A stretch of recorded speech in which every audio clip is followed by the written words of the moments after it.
Welcome to the Connectfulness Practice Podcast. Here we settle into the murky, tangled, and freaking hard parts of life to restore our relationship with the self so it can ripple out to the people we love, the work we do, and the world around us. We can't fix what's wrong if we can't talk about it. We can't move the conversation forward if we're not willing to be real about where we are now. And unless we push the edges of what it means to connect, nothing will ever change. I'm your host, Rebecca Wong. Every month, I invite a fabulous big thinking guest to join me to talk about what it means to be human together. We'll have deep conversations about the big stuff, life, love, and legacy, and how you can foster connection for yourself. Let's start to reconnect the world, one conversation at a time. The information on this podcast is not a substitute for help from a licensed mental health professional. If you want to integrate all the stuff that you have to do in your business so that you can focus on what you do best, Therapy Notes can help. They're a simple, secure EHR platform that helps therapists in private practice to manage notes, claims, schedules, share documents, and request signatures. Plus, you get great unlimited customer support whenever you need it. Over 60,000 mental health professionals use Therapy Notes. Get 2 months free by visiting therapynotes.com, then enter the promo code Connectfulness. Today, we're joined by John Eric Baugher. John is a scholar, a writer, and a teacher exploring the transformative possibilities of contemplative end-of-life care. A former professor of sociology in the US and Germany, he now consults and offers workshops internationally on spiritual care, grief and transformation, and contemplative learning. His book, Contemplative Caregiving, Finding Healing, Compassion, and Spiritual Growth Through End-of-Life Care, is an indispensable guide that offers encouragement on showing up to the fullness of life in whatever those circumstances may be. Contemplative Caregiving shows how healing, compassion, and spiritual growth are available to us all in this lifetime right now. Dive in with us.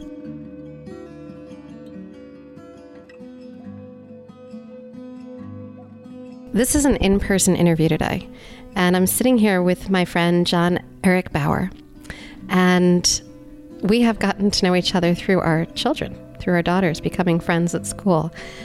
But I've also gotten to know your work. You've written an amazing book on contemplative caregiving and how we can find healing, compassion, and spiritual growth through end-of-life care.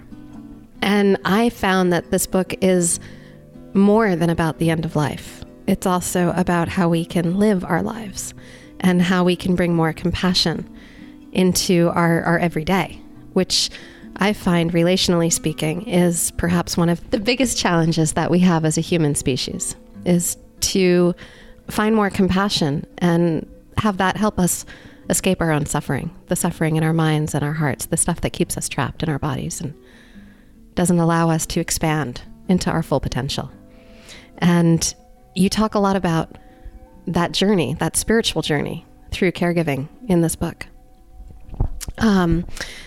I would love if you could say hello to our listeners and then share a little bit with us about your story and how this all began for you, because I know it wasn't one of those courses that started like, this is what I'm going to do in my life. It was a much more organic, windy road.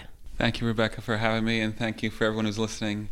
So my name is John Baugher, and I'm honored to be talking today with you. Where to begin? So I'll begin with where I begin in, I guess there's two beginnings to the book. There's the beginning in the preface and the beginning in the introduction. I'll begin with the introduction and then circle back to the preface. So in the introduction, I open with this, my first stepping into hospice caregiving. For me, this was the beginning point of contemplative caregiving. And at the time, it was 1993. I was 24 years old. I had no language to talk about what I was doing, and I didn't have a full understanding of what I was doing. This was something that I use the word organic, that feels right to me, of over time feeling into the real possibilities that I was exploring through the work I was doing and just through the life I was living, I would say. And so this open encounter I give, first of all, I had this sense, I'd like to volunteer for hospice. And I'll talk some about that motivation. I'll circle back to the preface for that. And I showed up at this hospice in New Orleans. I was a graduate student in sociology at Tulane University. And there was no training. So that's much different today. But there's no training. I met with a hospice social worker who, for about 2 hours talked with me about the history of the hospice movement, my motivations to want to volunteer, and then she set me loose. And so I showed up, I knocked at Jerome's door in his, French Quarter apartment. He comes to the door in his nightshirt and underwear, and he asked me, how do we do this? And I responded, I don't know, I've never done it before. And he, of course, responded, well, I don't know either, I've never died before. And that really was an invitation. So I stepping into across that threshold into this unknown with two mutually vulnerable human beings with a curiosity and willingness to, with Jerome, quite playfully explore what was possible in that encounter, that space between us. So I feel really grateful that there was some spark in me that was open, that invited me to go there, and really grateful that I encountered Jerome, who received me and shepherded me in a sense, invited me to cross that threshold with him. Such an openness. I'm just thinking there's such an openness in that space. There's such that invitation. It leads to, that's the spiritual work of joining with another. Yeah, and so I'll just speak some about, I returned to Jerome later in the book where, a moment where I was confronted with my own growing edge of what it means to offer good care and to authentically be present. But it was really one of then hundreds of people I've been with over the past 20, however many years now, 26 years, I guess it's been, of caring for folks at end of life, where I've really got to embrace and apprehend my my humanity in that process. And so your original question was to speak some about my own spiritual story, and so the question could be, well, what led this? I would seem like a pretty unlikely candidate for this work. So here, this was the. Why? Can you tell us a little bit, John, about why you, in particular, would seem like an unlikely candidate for this work? Well, I use the word seem, and things aren't always as they seem. Here was the height of the AIDS epidemic in New Orleans, and so there were, I encountered a lot of, a lot of gay men who were caring for, their members of their community who were dying, and here I was, a straight man. So unlike if we think about caregiving, especially end-of-life caregiving, women's work, and older women, retired women, perhaps women who've had a career in healthcare, something like this, that is sort of an image folks have of hospice for sure, and probably a main demographic, and yet. I had no upbringing as a caregiver. I wasn't trained. It wasn't something that I learned as a kid in any conscious way. So I'm putting in quotation marks unlikely that there are no unlikely caregivers. So I never felt myself to be an unlikely caregiver. This was something I was simply drawn to do. By simply offering that, I've gotten that over the years. I'm such a great, because I'm a guy that's doing this, that's such a special thing. Or seems sort of surprising, what made you start it in your 20s? That's, sort of odd, that sort of thing. I don't think it's all that odd. I don't think it's all that odd that we human beings are drawn towards meaning and drawn towards connection, drawn towards what we call spirituality, drawn towards a spiritual path. Yeah. Yeah, no, I think meaning and connection is the essence of what the human experience is. And so often we go through life asleep or just kind of not aware of that component of our life. We're too busy in all these other places that don't matter half as much. But something happened to you before you became a hospice caregiver. And I'm curious if that something ties into this spiritual quest. Thank you, Rebecca. Of course. So I'll return then to the first line of the book, of the preface, where I write, I would have never written this book if my mother hadn't been murdered. Yeah. And so I'll just speak first as to those who might consider buying this book. If that line, I imagine that's going to draw people in or scare them away. And my hope is that it would draw folks in. So for me, I was 18 years old, just 2 months shy of 19 when my mother was murdered. And what you just mentioned about going through life asleep, perhaps like most 18-year-olds, perhaps I was certainly sleepwalking at the time. And I would say it's not that the suffering, tremendous suffering, came into my life, that I woke up, but what happened is that it jarred me. It shook me.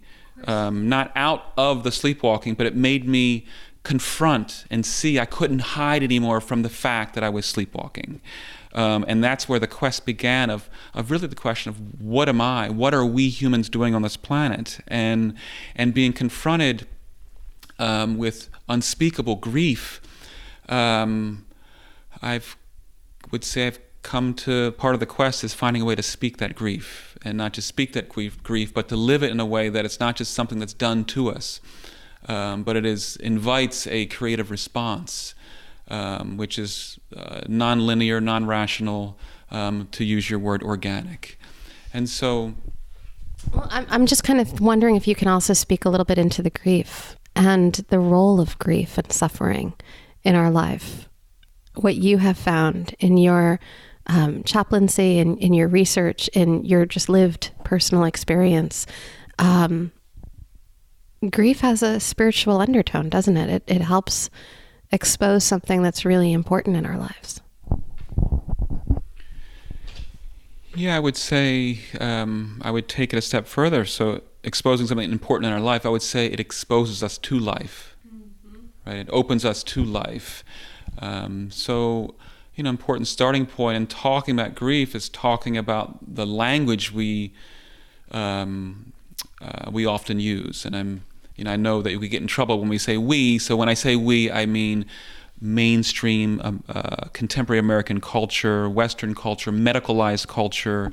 Perhaps it's white culture I'm speaking of here, where a Protestant work ethic is applied to grief. So it might be a contemporary white Western modern Christian culture, perhaps. And I say that as there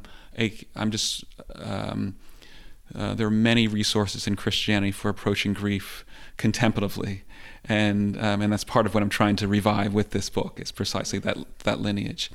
But grief is being something that if I just ask listeners now and even offer a brief pause and say, okay, when I offer the word grief, what are some words that come to your mind?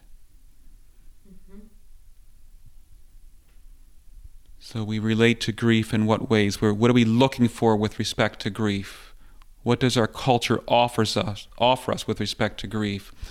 What is the path forward with respect to grief? And it's language like this, of recovering from grief, or getting over our grief, and then even healing our grief within that language of recovery. It's some sense that grief is somehow a wound, and that we want to get it back to normal, right? So I've cut my arm, and I've put the medicine on it and the bandage on it, and I want it to be healed, and ideally with no scar, right? Ideally it's back, it's healed, and it's the way my arm used to be, right? And so that makes sense to talk about some wounds that way, but grief as a kind of wounding, as a spiritual wounding, as a wounding that opens us to life, anyone who knows grief knows there is no going back.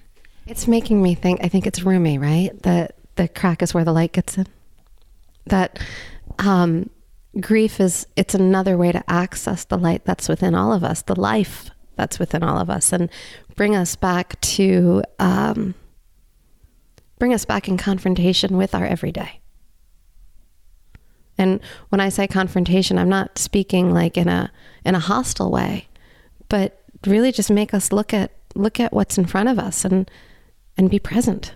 And maybe I'll take that, I'll continue talking about grief and use that to jump into something that this book offers. Yes. So it offers stories, so my own and the stories of 75 hospice volunteers in the U.S. and Germany that I've interviewed. It offers taking those stories, analyzing them, and offering some teachings on end-of-life care. And it also offers some contemplations. Each chapter has a contemplative practice to invite us to integrate, explore what these stories and teachings can mean for our own lives. And so one of the early contemplations is around grief, so around what I'm calling caregiving as spiritual practice, is asking the question, so here's the contemplation, is who would you be without your grief? So I'm just posing that to those who are listening. This is a question that I've often posed when I offer workshops or teachings. Who would you be without your grief?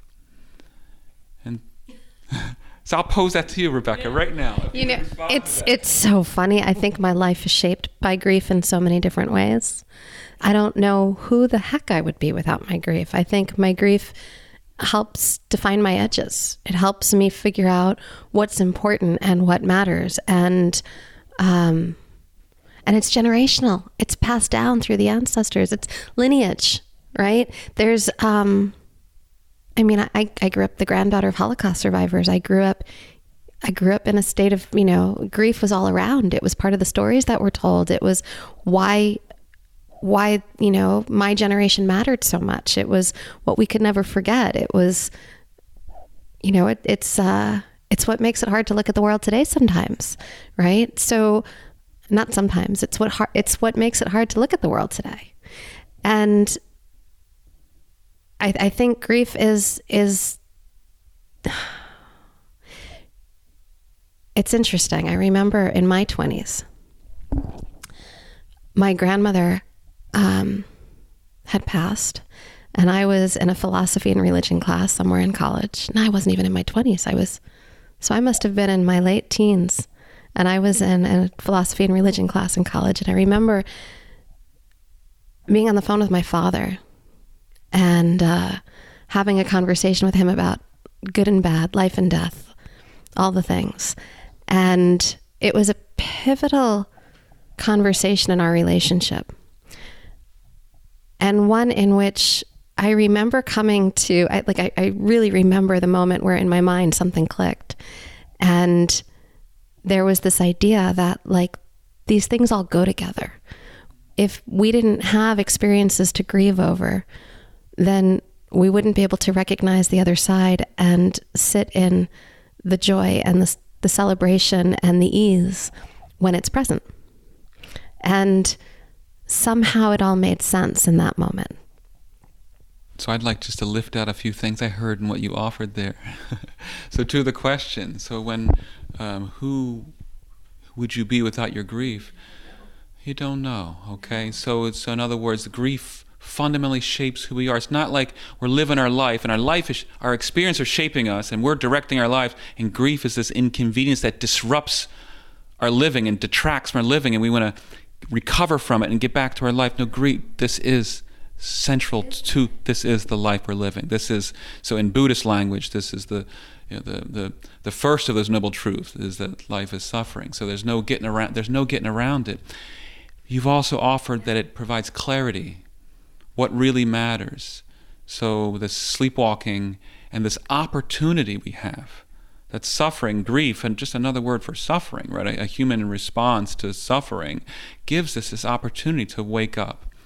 And part of that waking up that I heard you say is both direction in your own life and the capacity, the interest in, and the capacity to see how your own being is connected with the suffering of others. So in this case, the suffering of past generations in your own family. So helping us to see ourselves as bigger than the small little self that collects pleasures and tries to avoid pain, including the pain of grief. Let me get past that and get back to living, having fun. So it strikes me as you're saying this, that a life that's just full of pleasure and that avoids pain is also somewhat of an empty life. That if we're just collecting pleasures, maybe we need that pain, because I'm just going to go off on a tangent here for a second. We'll bring us back, I'm sure. But those pleasures fill the wounds. They fill the holes, right? Well, there was this amazing exercise I once did with one of my teachers where we went into a trance state and we pulled out a lot of daggers. We pulled out the stuff that was hurting us, that we wanted to release and let go of, but we had to fill those holes with something else. And it strikes me as we're talking about grief and we're talking about pain and we're talking about pleasure, that the pleasure needs a place to land. And our capacity for where that pleasure lands, our capacity to understand the pleasure, and for it to mean something more than just a collection of trophies on a collecting dust somewhere, is framed by the grief that creates the container to hold the pleasure. So as you're speaking, I'm hearing both now and earlier, hearing different voices in the book. These folks I've listened to, and so I want to offer some of these little snippets of these stories and show how it connects. And I might and to begin with, simply offer up. Well, often when folks I've interviewed who are volunteering for hospice, so many people said something like this, like when getting at the what draws you to this work, and the fact that I'm a fellow hospice volunteer helps the person feel at ease. They just sort of tell there's a sense of rapport there. And then they'll start, and they're describing, well, it's fun. I show up at the nursing home, or I show up at the hospital or at the hospice, or I go into the person's home, and it's really fun. And then they'll stop themselves and they'll say, no, it's not. They'll censor themselves. It's not fun. That's not the right word. And I'll say, it sounds like it is the right word. Sounds like it is the right word. And so what I'm hearing when you're talking about this, collecting pleasures, this sort of acquisitive, this materialistic approach to life that much of contemporary Western culture offers, this is the good life, the so-called American dream, which I believe is turning out to be a nightmare, and not just because it's not of the inequality that's not available to everyone. It's a nightmare because it's destroying our earth, and it leads to ultimate dissatisfaction. So the fun that we're told, right? We're told is fun. I'm talking about what in many folks in contemplative space would call contentment, right? Or what we might call joy, right?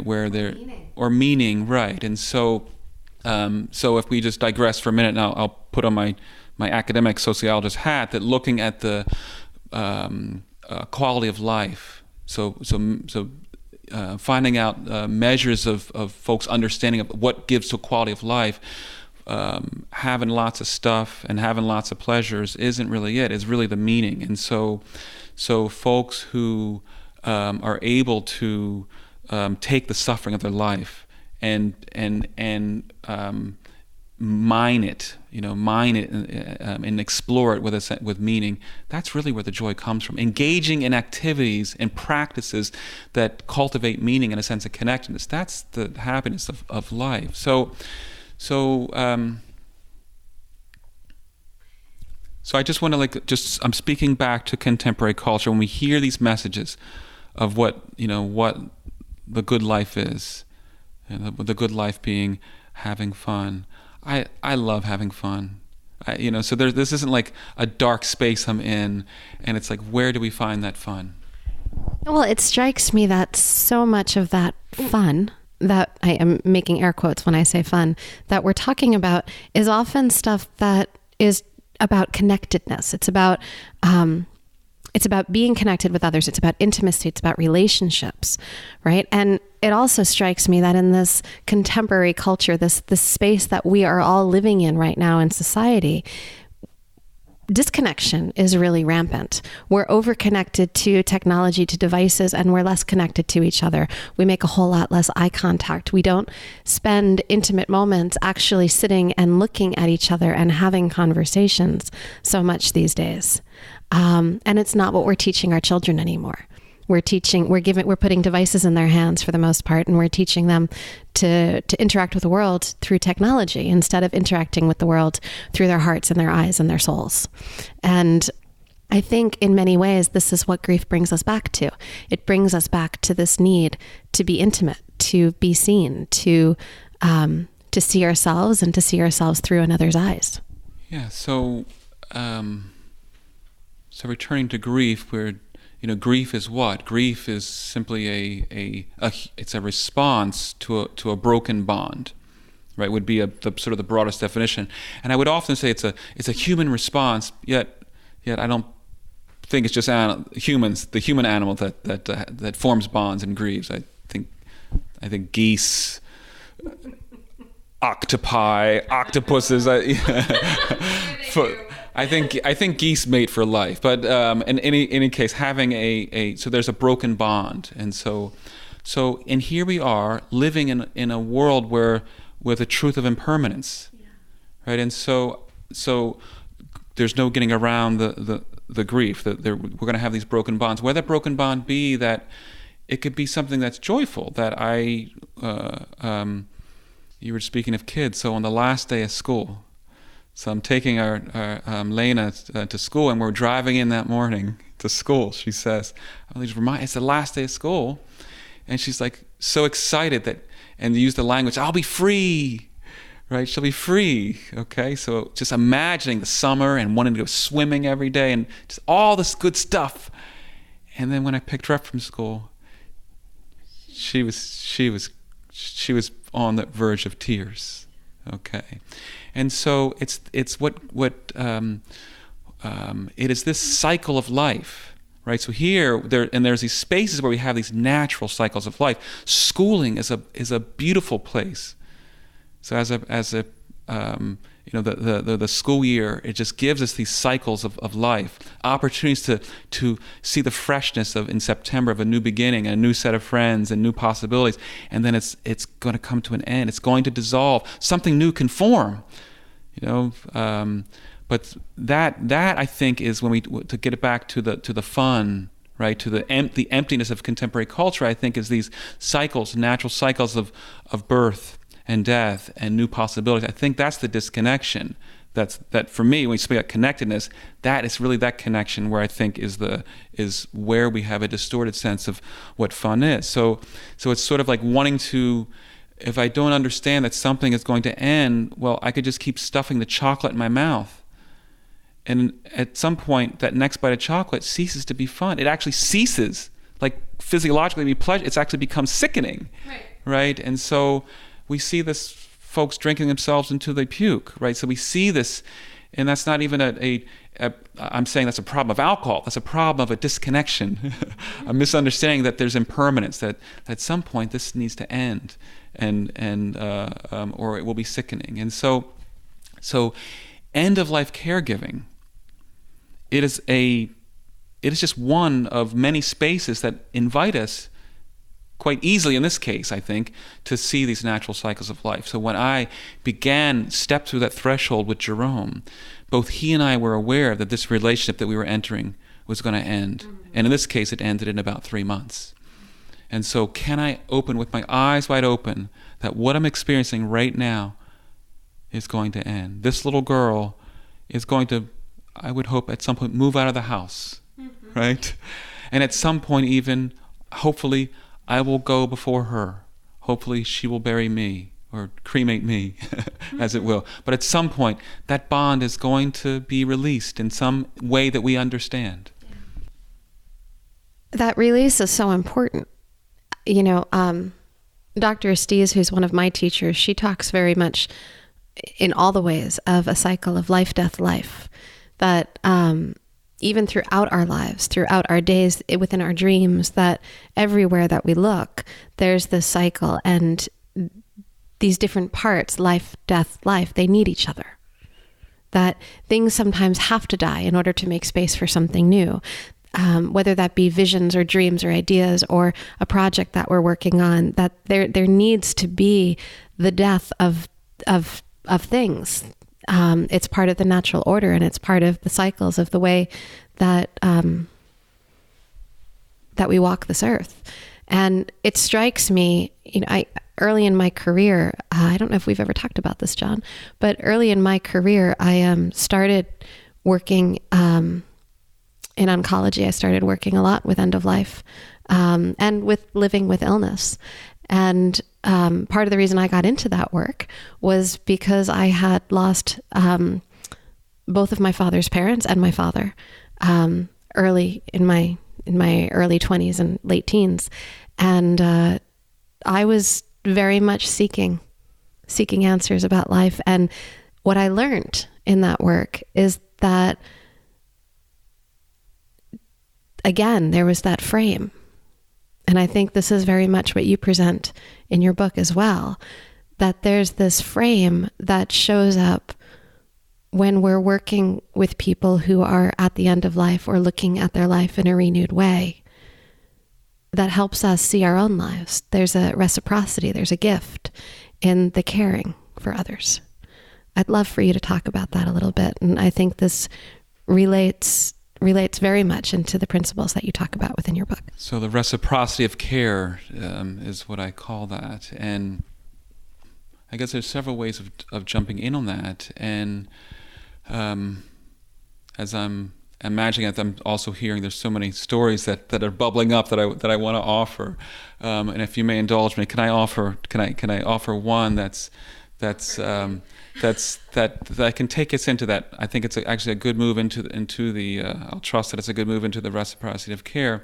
So many of the people that I interviewed in the book, what drew them, what draws us to suffering, to want to be of service in the world. Often it is stories like you just offered, that of I lost my mom, lost my brother, whatever, and there's various pathways to do there through that grief. So it might be that I'm just confronted with suffering, and I see the need. It might be that in caring for my brother as he was dying, I discovered my own capacity to care that I didn't know existed. So there's all these possibilities that grief creates these creative spaces in us for healing. So this woman I was speaking of, this 42-year-old therapist in Berlin, Germany, who offers that, quote, "I've had the good fortune to this point in my life to have never lost someone close to me, parents, siblings, children. I've never been emotionally undone by grief." And so she described it as being completely uncharted territory for her. And so in listening to this, it's like we think of someone as, you've lost someone in your life as that being an unfortunate thing. And of course this is no sugarcoating here. Of course it is. Of course it is. And here she is realizing at midlife that she's missing something. She's realizing that she can't just keep putting the chocolate in, right? That at some point the swimming along is going to end, that she's going to lose people she loved. And so she actually turned to end-of-life care, not with the delusion that it would prepare her and she wouldn't grieve when she did experience losses in her personal life, but just that somehow she wanted to. There's that turning around that Plato talked about, that most philosophers and spiritual folks talk about, of turning around, wanting to illuminate, in this case, the centrality of grief to a life well lived, right? So in terms of your question of the reciprocity of care, right? So there is no giving without receiving. It just can't be that way. That here I met Jerome and he invited me in, and it was that mutual vulnerability that allowed for dignity to be possible. We speak of death with dignity, and it's also caregiving with dignity, right? That I'm coming in as a vulnerable person, willing to learn who I am in this caregiving. It strikes me that for the purpose of this conversation, maybe we also need to define not just grief, but also dignity. Yeah. So. Dignity, it is fundamentally a relationship of equality. So when we talk about dignity, we're often thinking about the recipient of something. That's how we typically think about dignity. So we're thinking about death with dignity. We're thinking about the dying person right? The dying person has autonomy. The dying person can make decisions for themselves, this sort of thing. That's great. What I'm doing with the word dignity is putting it's fundamentally a relational term. Right. That we can't have this, there cannot be a state of dignity for this person who's in relation with folks who are not also engaging that person from a dignified place. That's what I'm saying. So that's this mutual vulnerability, which allows for what I'm calling the reciprocity of care. That I'm doing what? I love the German word for end-of-life care. It's called Sterbebegleitung, which literally means death accompaniment. Like a doula. Yeah, so that's what's happening with that movement, is trying to regain this language, right? So I'm a companion, right. One who breaks bread with, right? If we're going back to the origins of the hospice movement, where that reciprocity was in, Cicely Saunders, who I write about in the first part of the book, as this Anglican training to become a nurse, then became a social worker, then became a doctor, right, who founded St. Christopher's, the first hospice in the 1960s. It was doing this transformative work in the 1950s, framing out the ethics and practices that would become what I'm calling, she didn't use the term, but what is contemplative end-of-life caregiving. She purposely took the hospice, HOSPES, the Latin root for that we see in hospitality, in hospital, but in hospice, because the word implies both guest and host. Right. So the early founders of the hospice movement understood that it was fundamentally a transformational place. And in fact, if we the caregiver, the helper, and I'm putting helper in air quotes here, do not enter this space willing to receive the gifts of those who are dying, then we are the ones who are diminished. So in my mind, there's nothing that I'm saying here about the reciprocity of care that wasn't stated in the 1950s by this Christian doctor who founded the hospice movement. That in fact, it's often lost with the medicalization of dying, and even with not just the medicalization of dying, but even with the professionalization of hospice itself, where it's now palliative care, where I am just trained in relieving suffering, but I'm not. Am I trained? Am I encouraged? Am I supported to see where I am in that encounter with suffering? That I'm seeing myself as happen at this moment in time. I'm sitting in this chair rather than lying in that bed. What I'm wondering about, John, is how do we help bring these lessons into the everyday? And I know that your book covers this, and this is definitely the direction that a lot of your work is taking you. I think maybe we need to plant some seeds before we fully get into that conversation, but it's the place where my mind is going already. It's that this is what we're missing in our society, in our culture right now. And I think one of the beautiful aspects of your book is that it's calling this back into the ethics of this, back into conversation, that we really need to be thinking about this mutuality, about this reciprocity, about these relationships, about this dignity, about death in our life. So I'll jump in there with returning to grief for a moment, and what I really want to highlight here is mystery, is having reverence. So, and I'll bring this into the reciprocity, into the dignity, is really reverence, a sense of awe for what is. So for example, when I'm speaking about reciprocity, it's not just that, I understand, I hear people say that, I get more than I give. I get the I feel good about what I'm doing. That can be the case, right? That can be the case, that this work gives me a sense of uplift, it inspires me rather than beats me down. It's not depressing, it's uplifting, that I feel good when I know I've helped someone. That's all great on that social level. But what I'm really getting at here with the reciprocity of care is really on a spiritual level that is beyond an obvious exchange a conscious exchange, or certainly not an instrumental exchange here. And it may be that the person that I am caring for is receiving something that I'm not aware of what they're receiving, and I'm receiving something that's my own journey that they don't know the gift that they're giving me.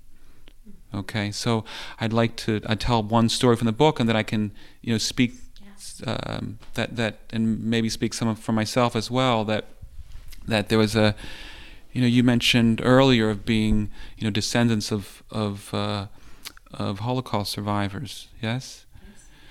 Well, there was a woman that I interviewed who in Berlin, Germany, who describes. Explained how death was something that was taboo in her family, like just wasn't talked about, and in particular it was the death of her grandmother. And when her mother died, a friend of the family came and told her what happened to her grandmother, that she was one of the many tens of thousands of physically or developmentally disabled persons that the Nazis tortured and experimented upon and murdered. And so in speaking about her draw to want to volunteer for hospice, around this time, this was in 2003, I believe was the year, which was when for the first time the German government made available these federal archives, where it was available to the public that one could if the paper still existed, could see what was done, what happened to their loved one. And so on the day that she received this in the mail, was able to read what happened to her grandmother, who was an artificially induced pneumonia and then essentially starved to death, is what the Nazis did with her, among other things. On that very day, she signed up to volunteer for hospice. And she described it this way, that the Nazis had sent her in die Jenseitsgeschichte. They'd sent my grandmother to Kingdom Come, and she wanted to enter this care for those who are dying, to give them another kind of send off. And in her language, this was etwas wiedergutmachen, to make something right. And it was a spiritual process. There's no way. I mean, we're living in a time when currently in this, just last week or the week before, talking about reparations with respect to slavery. So there is some way that we can, and I'm putting in air quotes, make right. We can take steps towards. We can honor our desire to make something right that can't be righted in some sense, but we can be on a path of making something right. And for her, this was a spiritual path that in her family lineage, she was going to these are her words, to spiritually make this right. And so clearly, so to bring back to the reciprocity of care, as she's at that bedside, no one she cares for knows. and somehow they're linked. That's a gift that they're giving. That dying person is giving this woman this gift of helping to, in some spiritually symbolic way, heal this family trauma lineage.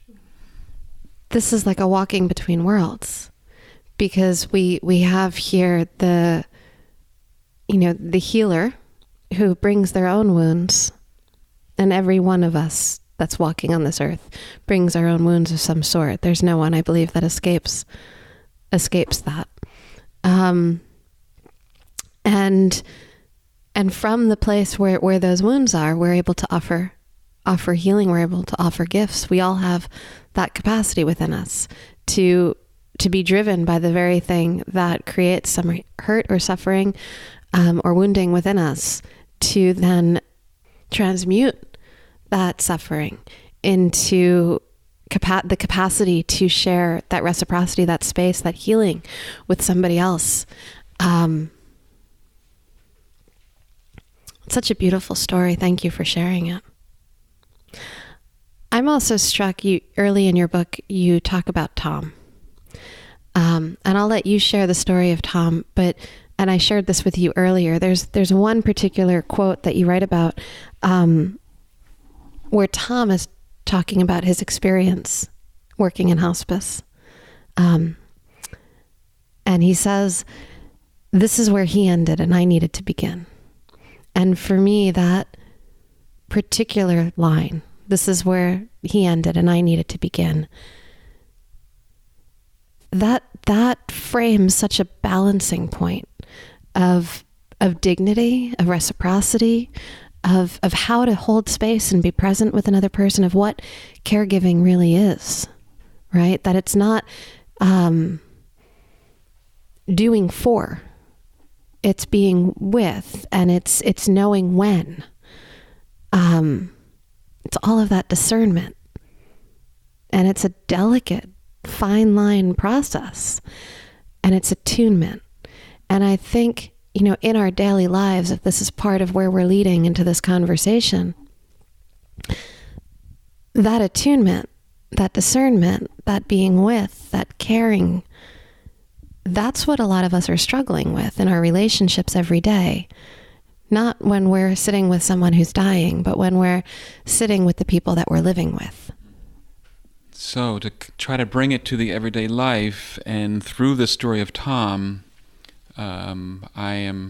Tom, this is one of the opening stories in the introduction, where Tom is speaking about his very first patient he was caring for.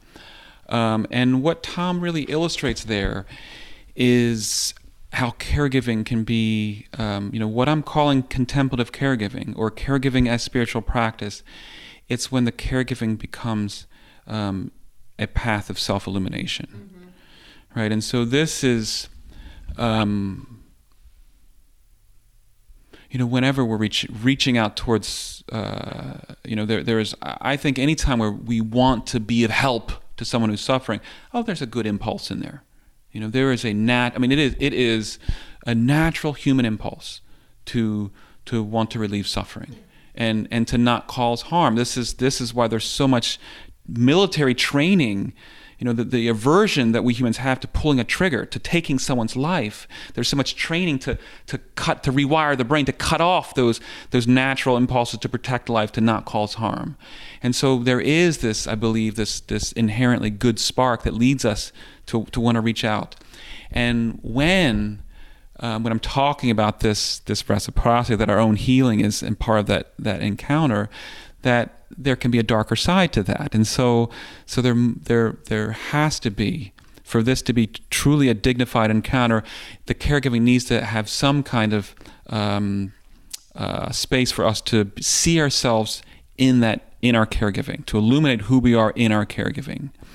So I illustrate that I'm going to come to Tom, I'm coming to it this way. So in this chapter on caregiving as spiritual practice, I'm drawing on Akakura's Book of Tea, where is speaking of the doorway to entering the tea room. It's only, I think, 3 feet high, so every person, no matter what their physical stature is or their social standing, the social standing, the samurai would take off his swords. Everyone would remove their outer garments and enter the space, in bowing to enter the space. And so, as I'm writing in the book, that grief offers that same possibility, that we all have to enter this doorway and we have to humble ourselves to receive the gifts of the grief. But also there's this purposeful, the garden path to the tea room is purposely meanders. It's not a straight path, right? And so that path illustrates this path of self-illumination that meditation or other contemplative practices can offer. And so without that, our desire to help can become grasping and be quite destructive. And so what Tom illustrates, thank you for bringing it to Tom. So Tom describes, and he, like me, he and I were quite a lot alike, white guys of working class origin who didn't, have any background in caregiving. And here he is, on the, in this encounter with this man in the bed who, wanted a drink of water. And so this opening story, he's just talking about wanting to give this guy a drink of water. And the gentleman's reaching down and is having physical difficulty getting the drink. And do I put the straw in? And it's in this listening to Tom describe this back and forth, these micro adjustments of attunement, of knowing, picking up the clues of the grunts. The guy couldn't speak, if I remember correctly, but he's letting Tom know, if Tom's attuning to it, can see, oh, that's it, where I'm just gently raising the cup up or gently helping him just touch the straw as little as possible to his lips. That space, that exploration, what Tom is doing there in that attunement, he's attuning to the gentleman in the bed, but he's also attuning to his own grasping to want to help. He's also attuning, he's getting in touch with the space between his impulse to help and what is actually helpful, what is actually, in Zen Buddhism we say, what's an appropriate response. Right? That is the essence of Zen Buddhism, is what's an appropriate response. And that requires that we illuminate ourselves. Otherwise, we're driven. I just want to help. And that was Tom. I'm a bubbly guy. I'm a funny guy. And I just want to do for you. And he had to attune to the suffering out of him, but also the suffering in him, what was driving him to want to help, so he could actually just offer an appropriate response to what was in front of him. That's thank you for that. That I think is such an important component of this, because we don't often tune in to that appropriateness within ourselves. It's much easier as a human species, as people in relationships, for us to look outside of ourselves to see what's the matter and what's wrong. And it's not until we're struck with grief that we often notice what within us we can look at. And sometimes it's that grasping. Often it is. What I really appreciate about the way you're sharing the story of Tom is it's that moderating, that mediating, that internal desire. And I don't know how many people I can tell you that I've sat with here in my office who have shared with me stories about their partners or their parents or somebody in their life who just overwhelmed them with this intrusive capacity of caring too much. And I know that I have a tendency to do that. So this is definitely one of those places where one gets to bear witness to themselves. And not just be with someone else, but bear witness to the self and the how am I tuning in? And that's a really powerful illustration. Thank you. So I'll come back to Tom and say more about him, but first I just want to touch on what you're saying here of often there are certain acts that become coded as care, symbolic acts. And for many of us, food is an expression of care. This is certainly true in my life, with my family, with my friends, and for myself, of baking, of preparing meals, of food is an expression of love, of care, and bread is good. Yeah, you say that a little louder. I was just saying that your bread is really good. I've gotten to eat some of it. And so what often happens at end of life, and not just at end of life, but it shows up there where someone just doesn't want to eat anymore. No. They can't eat anymore. And in fact, physiologically, eating actually causes the suffering. Like the body is naturally shutting down. And so I saw this with my father, who had pancreatic cancer, where his wife couldn't, as the caregiver, and she's caring for him for sure, is caring for him, and yet her care is so driven by her own incapacity or inability or unwillingness or to acknowledge that he's exiting soon. It's a matter of weeks. That just gotta eat. And so if I can just get you to eat, you're going to live, and I've done my job and whatnot. And so my father was nauseous. He was nauseous whether he ate or whether he didn't eat.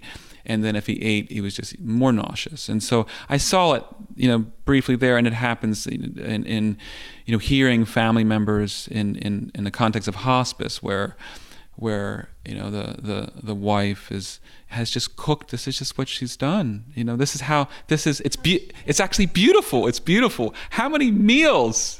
How much love did she express? Through the kitchen. That's so lovely. And so part of that attunement with Tom is even what's an appropriate response. What's appropriate today might not be tomorrow. What's appropriate at this minute might not be the next minute.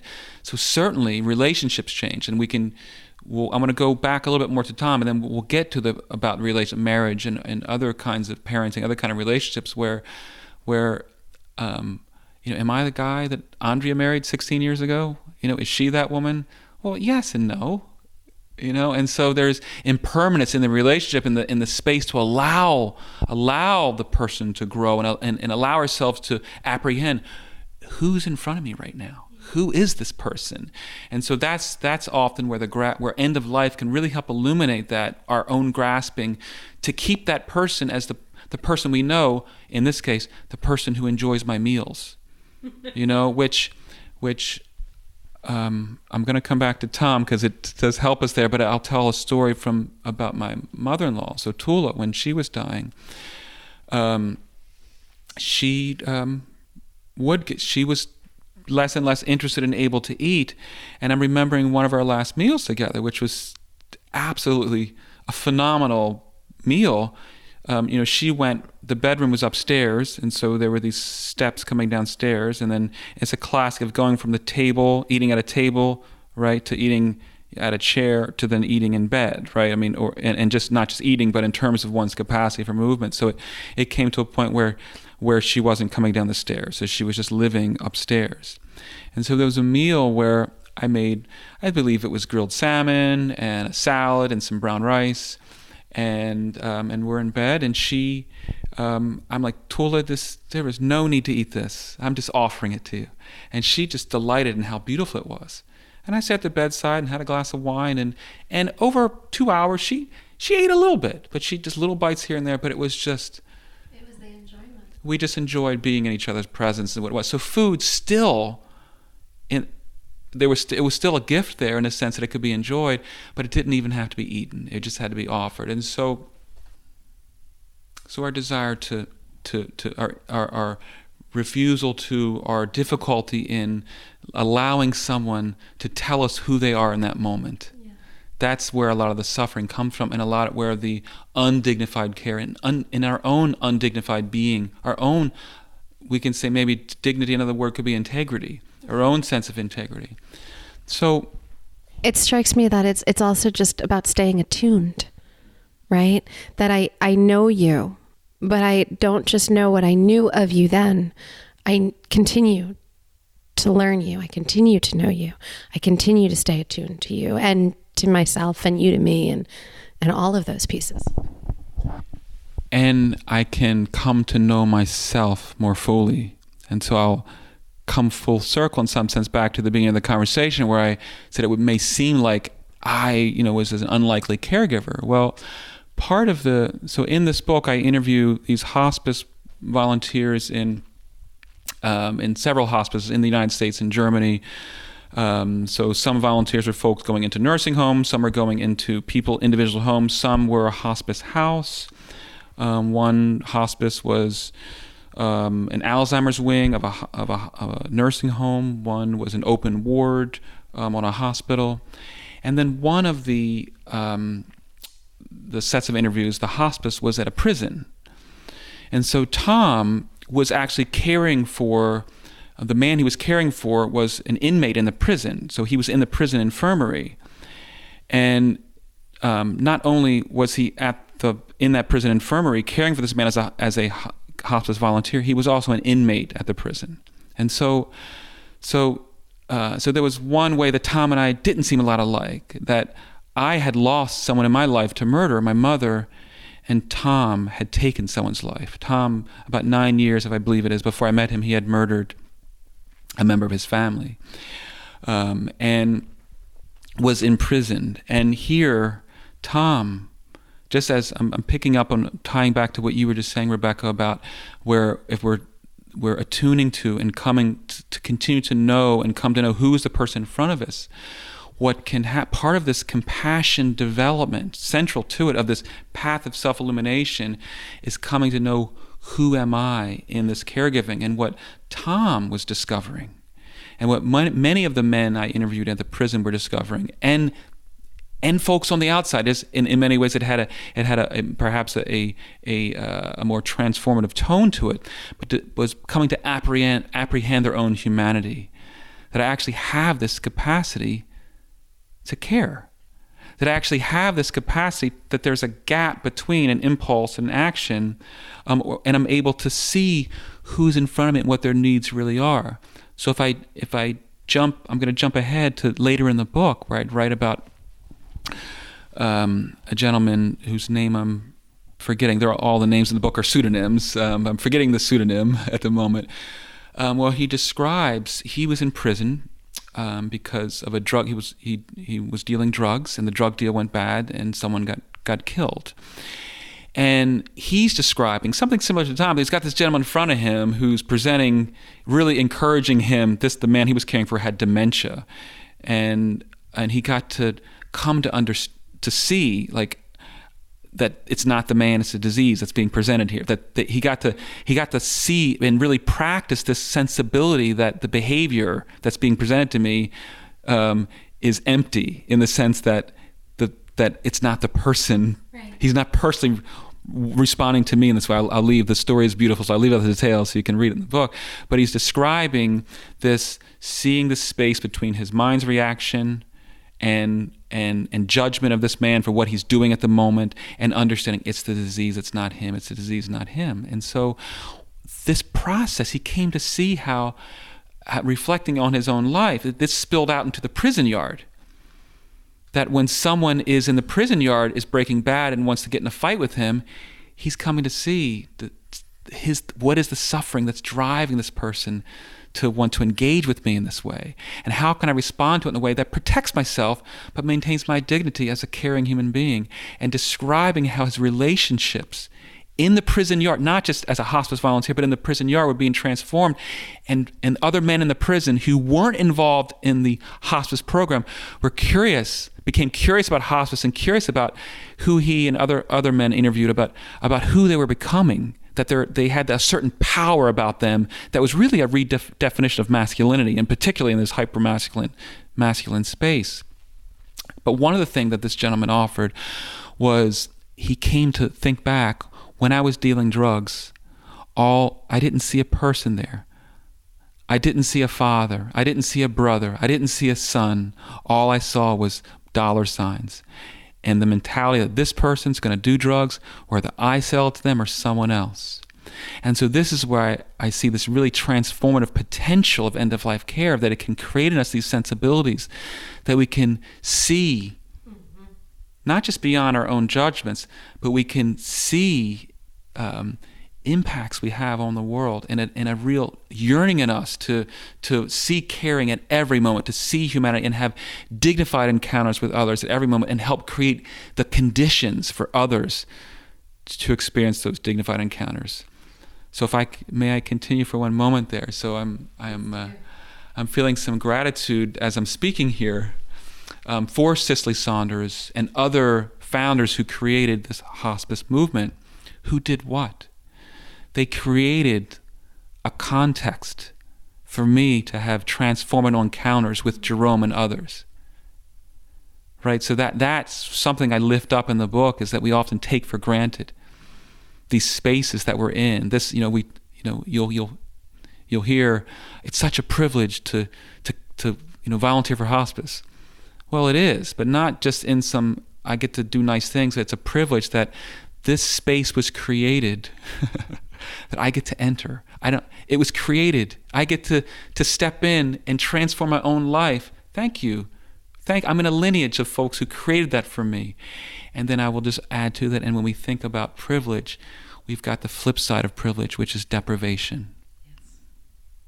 Right? And so that's something that I'm offering in this book, of if we can see how our own lives, where we have this privilege to care. I had the privilege to have certain experiences in my life because of college education and because of the generation I was built in, to be drawn to these practices to help transform my life. So if we see that, so where are the folks who have been deprived of the opportunities to care, the opportunities to be fully human, to apprehend their own humanity and to live a truly joyful life? How many of these men in prison have been imprisoned by very limited conceptions of masculinity and very limited possibilities for truly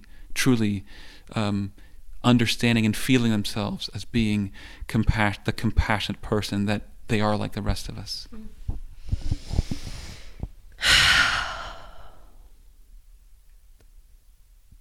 I'm going to go on an edge here and say probably almost every single one of the men in prison, and go further than that and say that it's rampant throughout our society that these are things we don't provide spaces. We don't provide spaces for men and women, for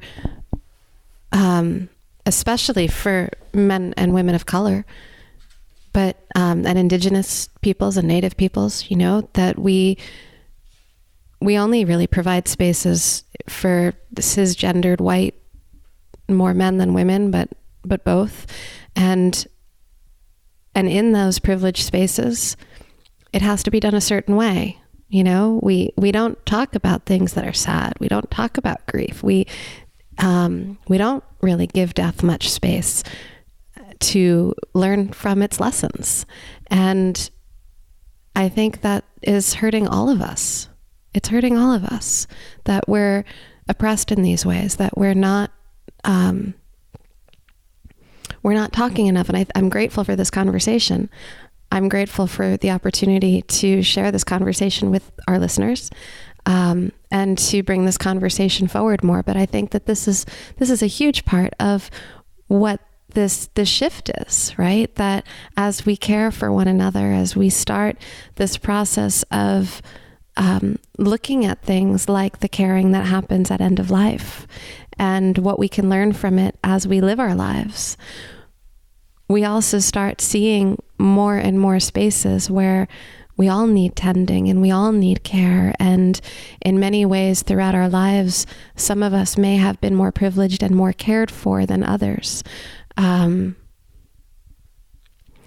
yet we all still have the capacity to receive care, and we all still have the capacity to care and to learn how to care.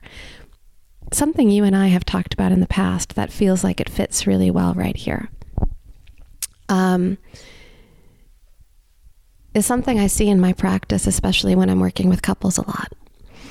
And it's this edge of, it's so much easier for so many to go to contempt than it is to compassion. And that is true whether we're talking about outward contempt for others or inward contempt for the self, or compassion towards others or compassion to the self. And it strikes me that compassion in many ways is the medicine here. And the struggle is helping people make the shift from one to the other. And I'm curious if you have any insight that you want to share around that. So there's many ways to respond. It's a great question. And so the first response that came up is to use the word contempt, which is in the family of anger, right? It's much more than anger, but it's in that family of anger. So I first just want to speak to anger and grief, and so not wanting to demonize anger. So that's the first thing I want to just offer, that when part of the cultural conversation around grief means tears, grief means sadness, and to open that space up that we grieve in many different ways, and at many different times, and that one can be sad and pissed off at the same time.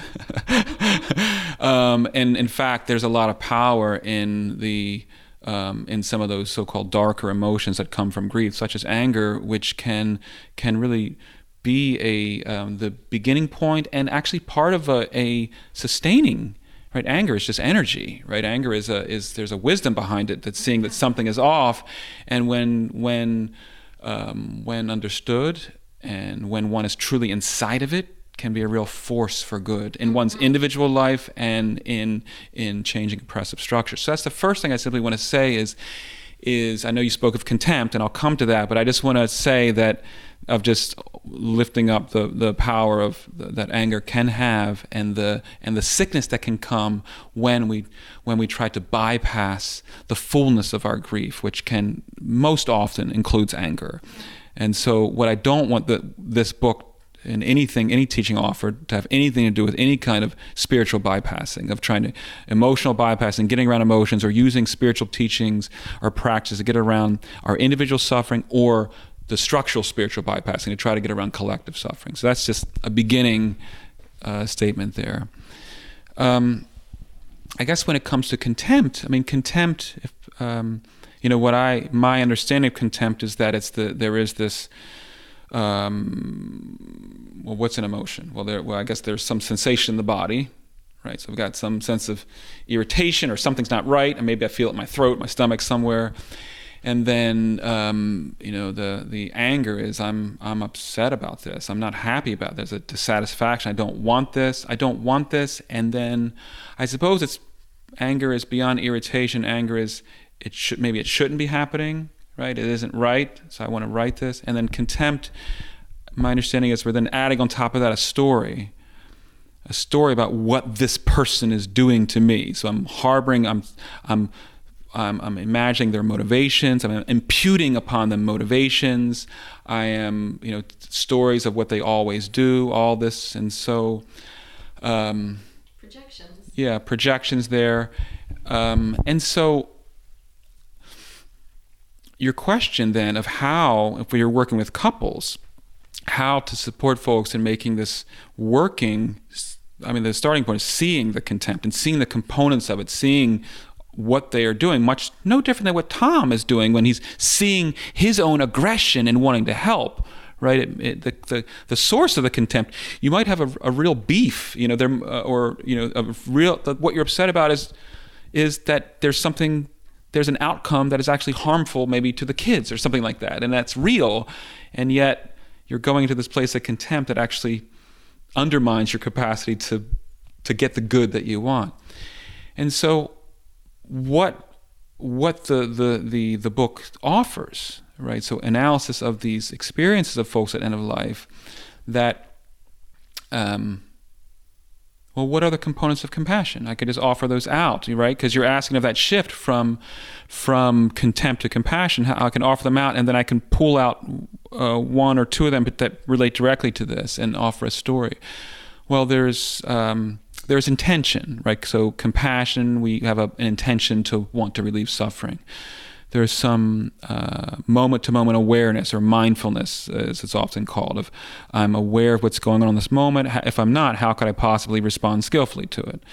Another component being empathy, that I feel I'm not just doing something, but I have a felt sense of connection to this person, and so that person can feel and know that my action is skillful. They can feel that sense of empathy. And then often this component of extending it out to compassion even to those that irritate us, or that we think we don't like. And so in this case, someone that we have contempt for, okay? So it can be possible. So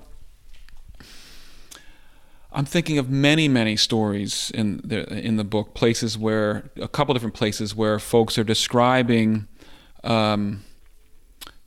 practices they're engaged in that help them cultivate these capacities that relate to what you're talking about. And one is simply, there's a fundamental principle of hospice care, and that is that no matter whoever shows up in the bed, we offer them, this dignified care. And central to understanding what the volunteer does is that, quote, we listen without judgment.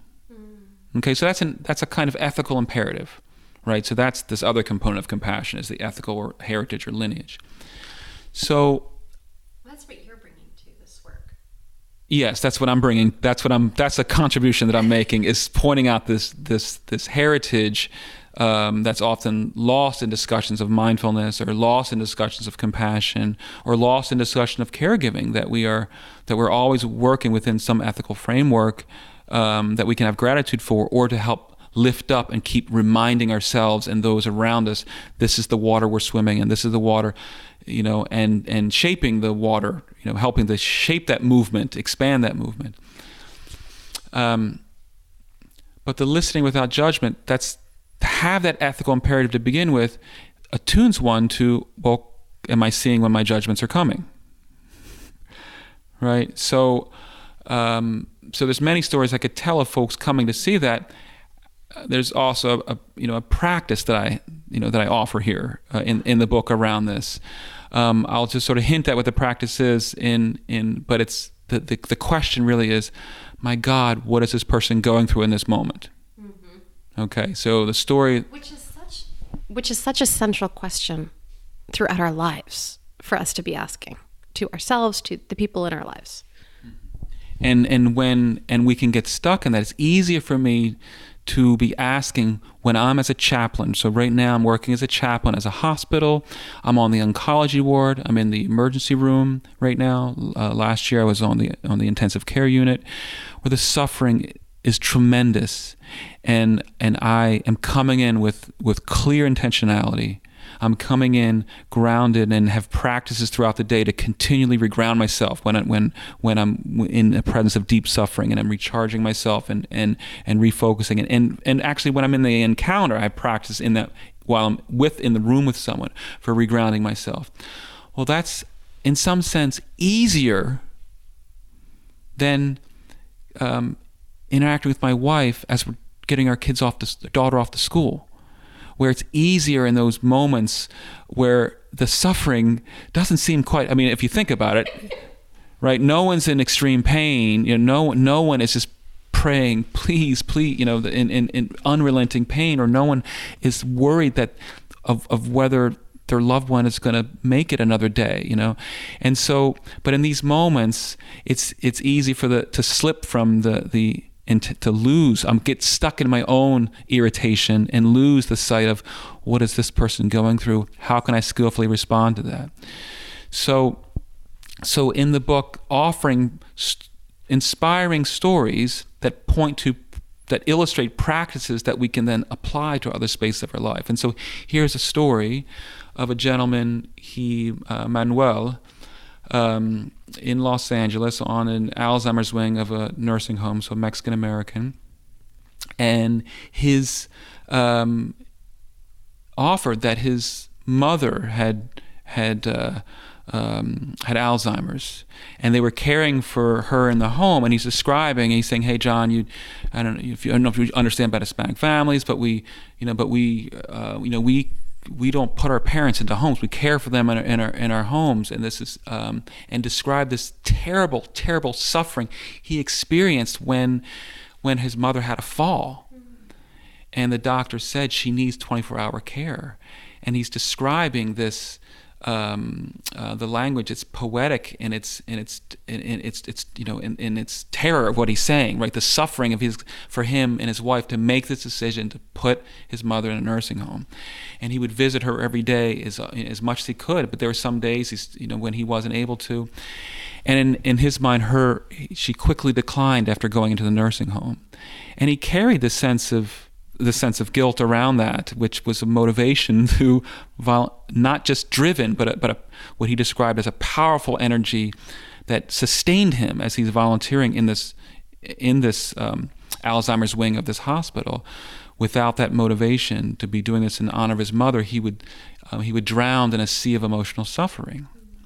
So he was highly attuned to the suffering around him, and he's describing this story of there was this family where the family was fighting in front of the mother or whoever was in the bed. They're fighting, and he's just thinking to himself, he's getting angry, and he's realizing, can't you see you're upsetting, you're upsetting your mom here, and it's just enough. There's this listening without judgment, that ethical imperative, connected with his own empathy, connected to his own story, that of not knowing of how might people have judged him for putting his mother into this nursing home. And my God, did people have any idea of what I was going through, in doing my best?